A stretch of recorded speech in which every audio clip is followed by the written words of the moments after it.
सत्रात आपलं स्वागत आहे। बसव कल्याण क्षेत्र समिती महाराष्ट्र राज्य कार्यकारिणी बैठक उत्साहात संपन्न। लातूर प्रतिनिधी। बसव कल्याण क्षेत्र समिती महाराष्ट्र राज्य कार्यकारिणीची महत्त्वपूर्ण बैठक महात्मा बसवेश्वर महाविद्यालय लातूर येथे उत्साहपूर्ण वातावरणात संपन्न झाली। बैठकीच्या अध्यक्षस्थानी महाराष्ट्र राज्याचे प्रभारी डॉक्टर अमरनाथ सोलपुरे होते।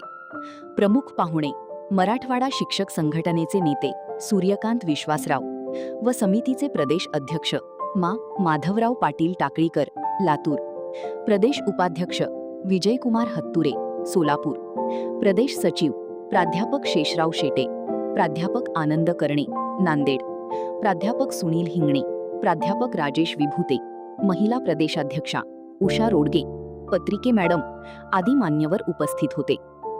बैठकीत महाराष्ट्रातील विविध जिल्ह्यांतील प्रतिनिधींनी सहभाग घेतला। राज्यभरातील जिल्हाध्यक्ष व जिल्हा कार्यकारिणीच्या नियुक्तीबाबत सविस्तर चर्चा करण्यात आली। तसेच बसव कल्याण क्षेत्र समितीचे कार्य समाजातील सर्व स्तरांपर्यंत प्रभावीपणे पोहोचविण्यासाठी विविध उपक्रम राबविण्याचा निर्णय घेण्यात आला। बैठकीत महाराष्ट्रातील प्रत्येक जिल्ह्यात समाजभावना जपणाऱ्या कार्यकर्त्यांना संघटनेशी जोडण्यावर भर देण्यात आला। तसेच दिनांक 23 ते 27 डिसेंबर 2027 दरम्यान बसव कल्याण येथे आयोजित करण्यात येणाऱ्या ऐतिहासिक इष्टलिंग दीक्षा महोत्सवात महाराष्ट्रातून 1 लाख शरणांचा सहभाग सुनिश्चित करण्यासाठी जिल्हानिहाय नियोजन करण्याचा निर्धार व्यक्त करण्यात आला। यावेळी बसव कल्याण क्षेत्र समितीचे महाराष्ट्र राज्य कार्यालय लातूर येथे स्थापन करण्याबाबत सकारात्मक चर्चा झाली। महाराष्ट्रासाठी स्वतंत्र माहितीपत्रक तयार करण्यासंदर्भात विविध सूचना व प्रस्ताव मांडण्यात आले।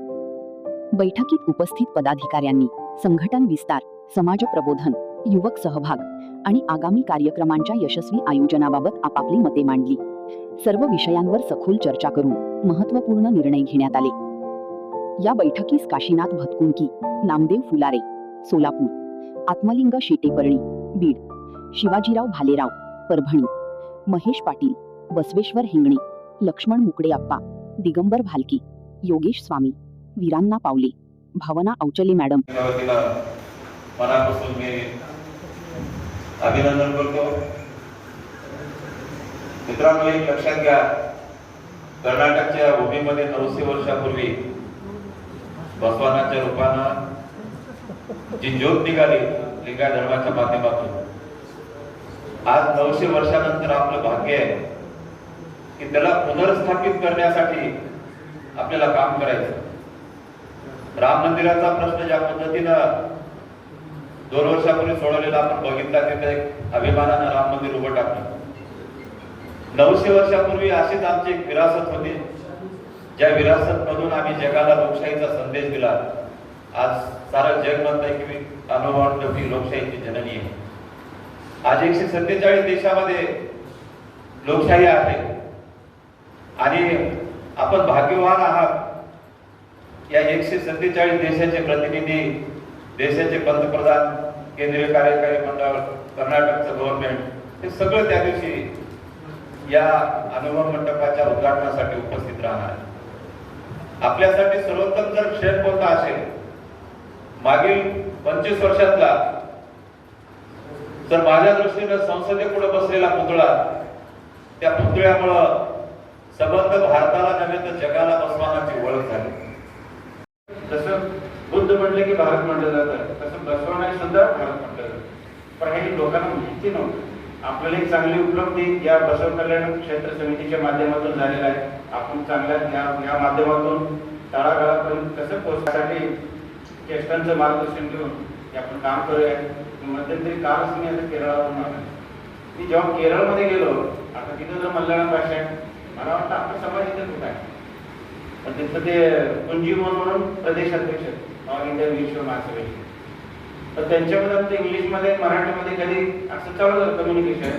पूर्ण विधान भवनात त्यांनी सगळीकडे आम्हाला केलं आणि त्याला एवढं तिथं विशेष म्हणजे मी त्यांना विचारलं, आता सध्या नोंदणी चालू होणार आहे आपला, म्हटलं तुम्ही हिंदू घेणार का लिंगायत घेणार? त्या घेण्यामध्ये त्यांचे उत्तर ऐकून मला आश्चर्य वाटतं। ते म्हणाले हिंदू धर्म आहे, लिंगायत धर्म आहे, आम्ही हेच लिहिणार आहे, पण जात काय लिहिणार आहे? आम्ही वीर शैव। त्यांच्या डोक्यात वीर शैव आम्ही लिहिणार, आता तिथलं सांस्कृतिक आहे, त्यांना म्हटलं, मग त्यांना मी सुचवलं वीरशैव लिंगायत म्हणा, काही त्या समाजाची उन्नती झालं पाहिजे. काय वेळेस काय होतं आपल्या ते आपण एवढं बोला जातो, मग त्याच्यामध्ये अडकून जातो. हिंदू वीरशैव लिंगायत हे तर आपल्याला लढाई द्यायचंच आहे. हे करत असताना समाजाला जर आता तिथे एवढे सरकार आहे, योगावरी काँग्रेसचं सरकार आहे, शेल्लीला आमचे ते प्रभारी होते, आपले संबंध चांगले होते, की तिथं शिष्टमंडळाला घेऊन गेलो तिथं की म्हणजे केरळाचे विधान भवनात बसवण्याचा फोटो पाहिजे, तुम्ही महाराष्ट्र कर्नाटक सरकार इथं लिंगायत बोर्ड करा.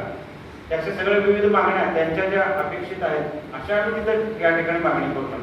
आणि हे सांगत असताना बसव क्षेत्र समितीची सुद्धा मी आठवण करून देतो की आम्ही एकदा येणार आहे तुमच्याकडे, तुम्ही एकदा आम्ही जसं देवभूमी म्हणून तुमच्याकडे आलेलं आहे, तुम्ही सुद्धा लिंगायताचं देवभूमी म्हणून बसव कल्याण